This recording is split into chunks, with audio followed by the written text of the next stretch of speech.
ভাইয়া আসসালামু আলাইকুম। করবো তো এই জন্য বসে আছি। ইফতার ইফতারি করবেন, আজানের অপেক্ষায় বসে আছেন। কি দিয়ে ইফতারি করবেন ভাই? কি এগুলা? যে ভাত আর হচ্ছে মুড়ি। আর আর জিনিসপত্র আর কই? নাই ভাই আর কিছু হ্যাঁ, ছিল, এই ছিল। এই ছিল বলতে বুঝলাম না, মানে আপনি শুধু মুড়ি আর হচ্ছে, এটা কিসের ভাত? এ আল্লাহ, এটা কিসের ভাত ভাই?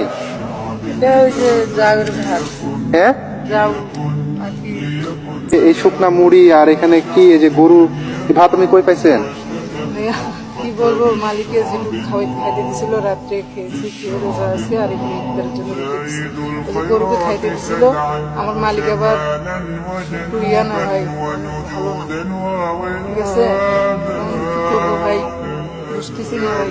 সবারই ভালো মন্দ খাইতে ইচ্ছা করে ইফতারের সময়, তো আমার কপালে আল্লাহ লেখেনি। কি করবো আরে ভাইয়া দুঃখ করবেন না, আপনি কান্না কি করবো ভাই?